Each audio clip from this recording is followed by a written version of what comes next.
Good morning, everyone. It's Joker, and today we are back with another slime video. And today we're going to be looking at the new Danmachi collab Ryu Lion the Gale Wind, the final character to come out for the Danmachi team.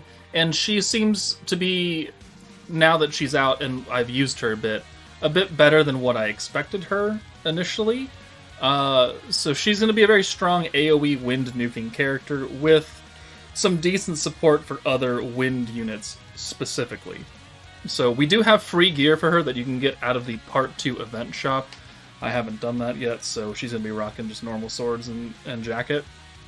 But there is free gear for her. Don't forget, as a new character, you can feed her for extra bond XP and crystals as well. She's on Dungeon Crawler Adventurer Fount of Wisdom, Wielder of Magic.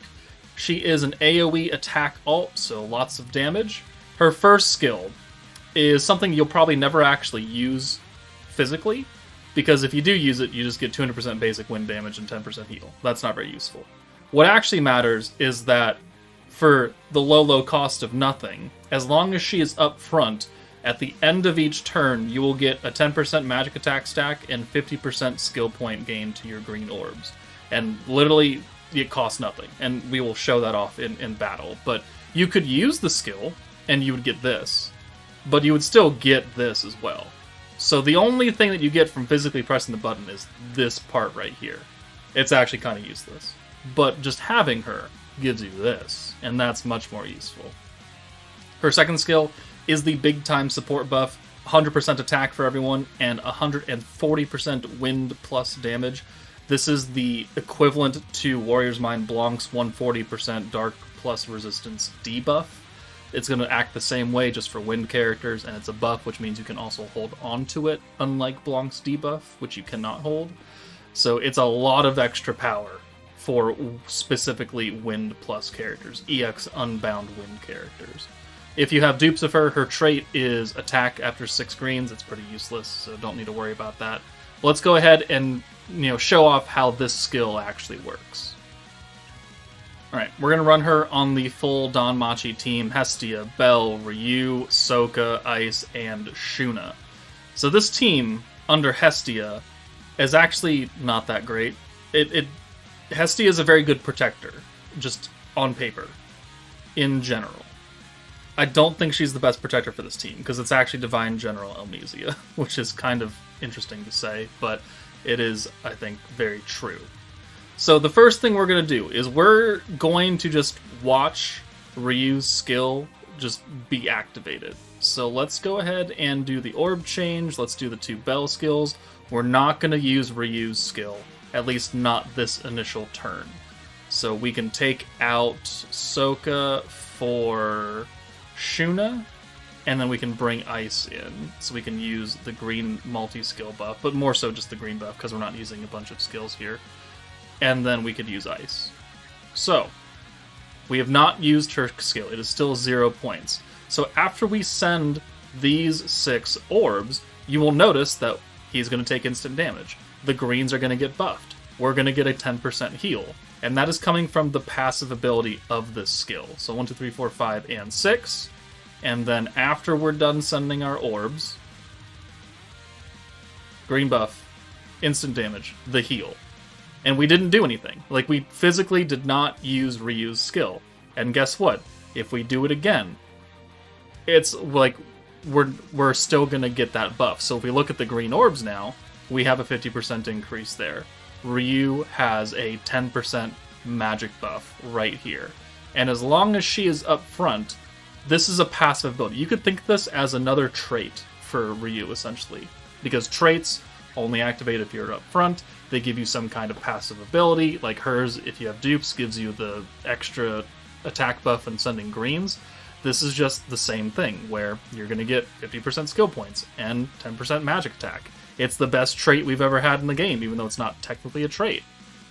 But the only thing you get from using this is the 200% instant damage and the heal. So it's really a skill that you're never going to use. But you're going to be passively using it throughout the entire fight.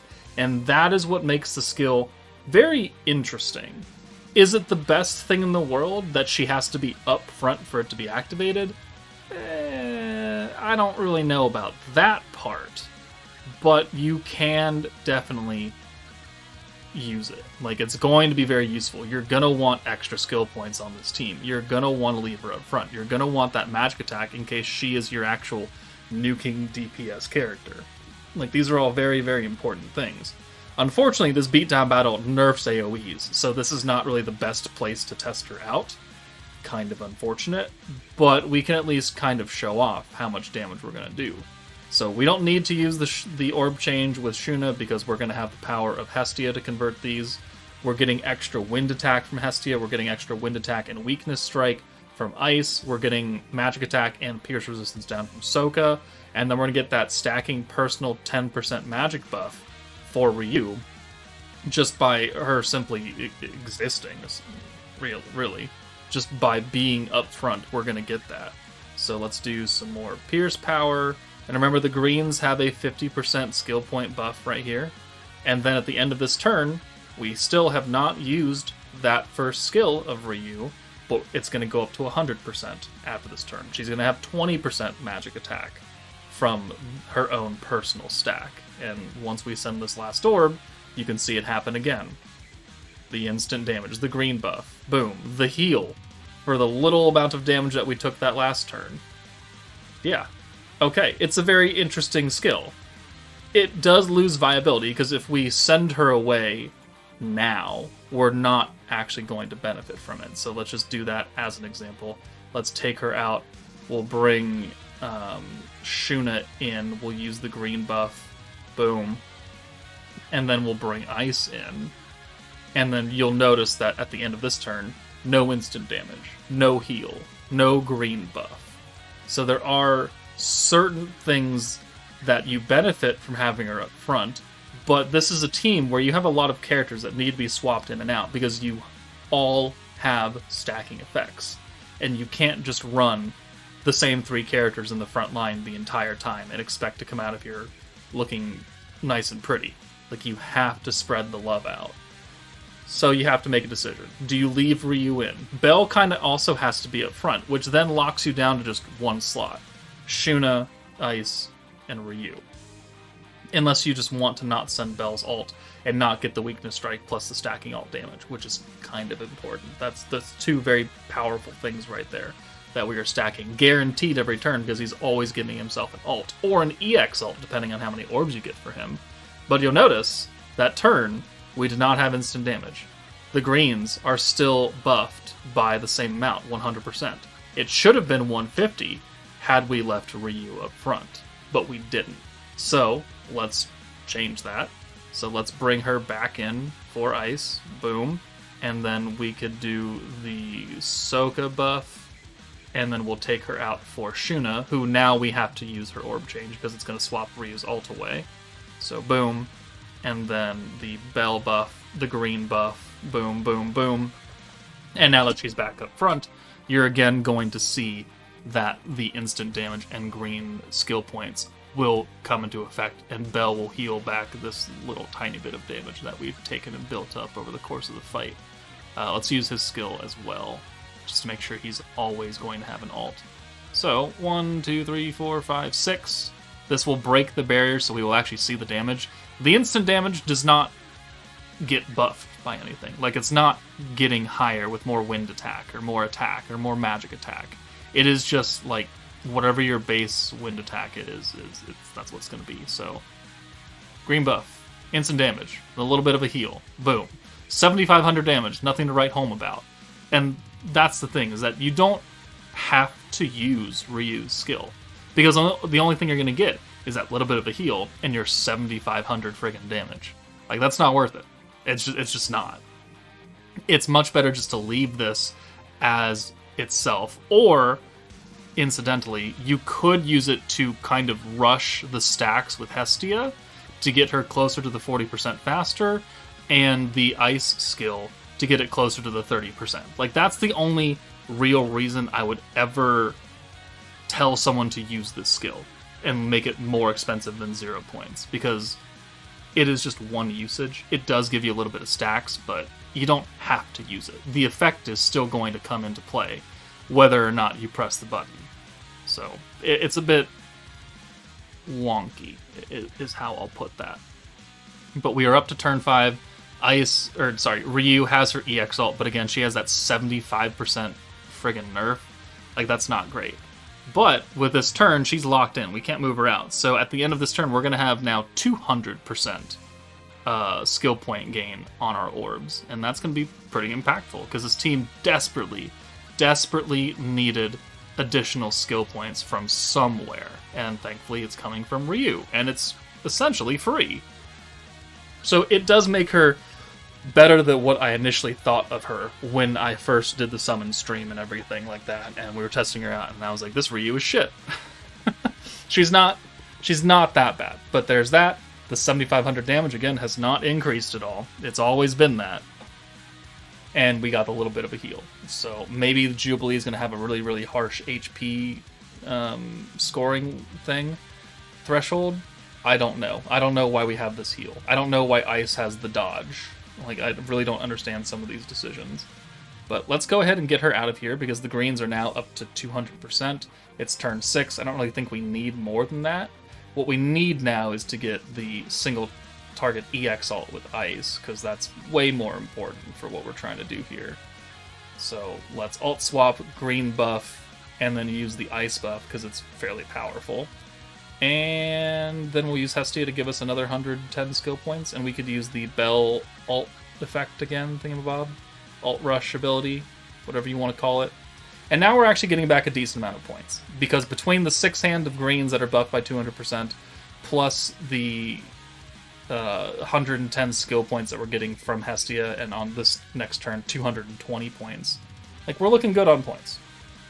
We do not have as many stacks as we would with, say, the Divine General team. And that's okay, because we have the power of 100% attack and 140% friggin' wind plus attack, which means that Ice is going to do a literal butt ton of damage, even on a team where you don't have as many stacks, even though this is a stacking team. So this is turn 7. The only things we need to do is really buff again, use the Ice buff.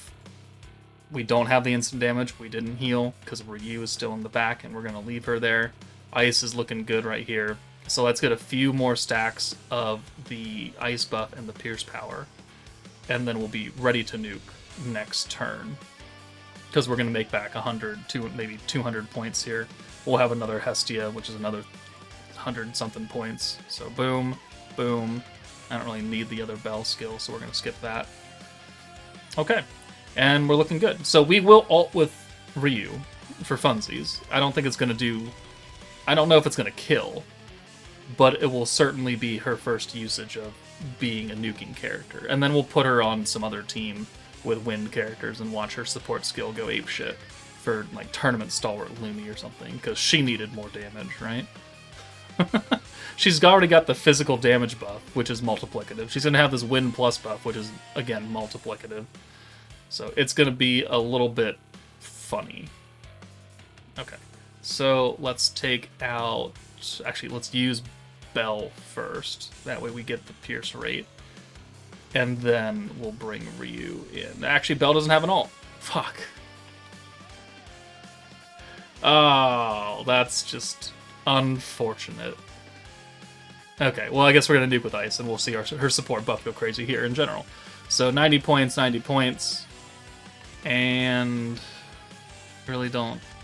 I guess we could take Ryu out, because we don't need her for anything. We'll use Hestia, and then we'll use another stack of Sokka, and this will be the longest first clip I've ever done in a while, probably. And actually, we'll do this. Just do another Ice stack. Boom. Okay. So Ice now has 120% ult damage, and then for buffs, she's got 250% Pierce Power, 703 Weakness Strike, 641% Wind Attack, and then all the way down here, 125 Attack, and 175% Wind Plus. And it's 175 because of the aerial giving it the extra 25%. So 140, now 175. Specifically on Ice, or if you have like a Drago buff or something. So let's send a normal orb, and then we'll send this, because I'm pretty sure we're going to murder her here. That was a big chunk of damage. and we do 65 or 650 million damage. I think that was 650 million damage. Either, yeah, it was 650, because this orc has like 300 something million in HP. 600 million damage. Not that many stacks. That's pretty strong. And that's because of the attack buff and the wind plus damage. Okay, since it'd be rude to not show off her ult, we came back for a new run, and we're gonna ult with her. So let's go ahead and get Ryu in here for Shuna now that we have an ult to get away with. Yeah, so let's do that. Okay, so let's do the Pierce with Bell. Let's use the 2 big time buffs from Ice and Ryu. And then with the last remaining skill points we get from Hestia, we'll use 1 final stack of the Ice buff. And that will give us pretty much everything we need to do here. And again, she has that massive 75% AoE nerf, so we're not going to do the most damage here.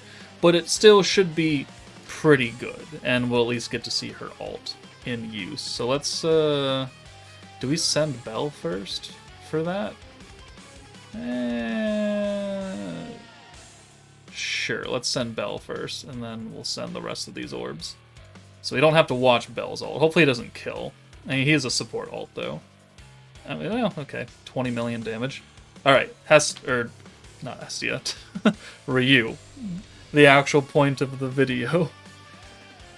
It's not the flashiest ult. Not until you get to the very end where she unleashes just frickin' Vegeta volleys of damage and energy blasts. But we do, how much? 80 million? Somewhere, 80 million damage. And just remember, that's been cut. It's a quarter of the damage. So we should have done 38, 16, 24, 32, 320 million damage. Yeah, we should have done, like, not quite that, but we should have done a whole butt ton more damage had we not have this AoE nerf on us. So she actually does output a lot. Excuse my terrible math skills. We all know I'm terrible at math. But you just add the numbers to it, and she actually puts out quite a good amount of damage for a character with not really a lot of selfish buff. Like the 10%, sure, kind of whatever. She wasn't up front the entire time, though. Eventually we do send her to the back, so we're only going to get like 40% magic attack. Nothing super spectacular, but that is impressive damage for what we want her to do. Alright, next we're going to make her a support for a wind character. So we're going to go into the Fount of Wisdom Chamber of Memories versus Yamza. And we're going to use the very, very old Fount of Wisdom team, which has in, well, for me at least, a wind plus nuking Hinata, because she's she's EX unbound because she's 120 and fully maxed. So she's going to get that massive 140% wind plus damage buff. Hinata also has on her own skill a 70% attack buff that she gives to Fount of Wisdom She's Will. We're going to overwrite that with just our 100% attack buff right here for everybody. It doesn't matter who you are. So this team should run fairly efficiently. I might speed it up, though. Okay, so this is a traditional blue orb stacking team. So a lot of the skill from Ryu, not going to be super useful, because we don't want green orbs, we want blues. But we are going to get the little bit of magic attack, we are going to get the heal, and the little tiny bitch-ass instant damage. Not overly efficient for a blue stacking team. But with a single target nuke, I don't know why I turned that off instead of leaving it on. It's just the first time I've used Diablo today. But with Hinata, once we get to turn 8 and we're ready to nuke, this is going to be a lot of extra damage that she has just never really had. Until like Warrior's Mind Blanc came out or something. And that gave us the physical attack damage, which was double. So, I mean, if we were to simply swap Albus out or something, we would lose an orb changer, but you could bring Blanc, and then you get the 100% magic or physical damage buff. You'd have the wind plus damage buff as well now. And that kind of power for this Hinata would be hilarious. The number that I'm gonna show you at the end of this is also, I mean, just in general, pretty funny. And we don't even get a good hand here because we got, unfortunately, 1 blue orb, and we do not have enough points yet to full convert here. So we're just gonna go ahead and send it. But Blanca's taken a little bit of damage here because she's here to alt swap essentially. We don't have enough points to use her own buff, but there's a heal, there's the instant damage, magic attack, so it's like we're never even hit. Like we're never even hit. Again, I don't know how useful 10% HP is, but I'm sure for some people's accounts that are maybe a bit newer, that are having difficulty finishing some fights because you're dying too quick, that 10% heal could actually make a pretty big, hefty difference between you winning a fight and you being very frustrated because you lack the gear or the dupes or something, and you're like 1 turn away from killing, but you can't live that long. The constant healing from Ryu could be very useful for those kinds of players. So I won't call it a bad thing by any means. You know, free healing is free healing. It costs nothing except leaving Ryu up front. And we're going to get that pretty much throughout this entire fight because we're just going to leave her up front. And there's that. There's the heal, a little bit of instant damage. It's already turn 5. And we're closing in on an EX ult for Hinata. Now I know we haven't yet seen the Ryu ult in general because the first clip I was not smart about swapping characters in. And then here we're trying to make Hinata the focus, so we're going to watch her ult because if Ryu ulted, she would also just kill this oh god, I forgot Yamza. He only has like 1,000,000 something HP. He's not very tanky. This is the very first Chamber of Memories. This is the very first EX Unbound, or EX meta in general. So, it's turn 7. We're very close to getting the EX ult. We'll get it here on this turn. We'll just bring Albus in for the orb change, and then Blanc for the ult swap, and then 1 stack of Diablo. And then we'll see that Hinata, with the Wind Plus and the extra attack buff, is going to do good damage for how old Hinata is, being a February of 2023, well, March of 2023 character. Like, she is really, really old at this point. And she can still put up a somewhat respectable number given her age. So we're not going to use the Blanc buff because we don't have points for it. We're going to bring in Albus and Rimuru and use their Pierce and the physical buff, respectively. And then 2 more stacks of Diablo. And all we've been doing here is just giving us full hands of blues every turn and then passively healing with Ryu. Like, that's the only thing we've been doing with this team. So 2 more stacks of Diablo, and then we will send the Hinata ult, and then Ryu. But Hinata does 16 million damage.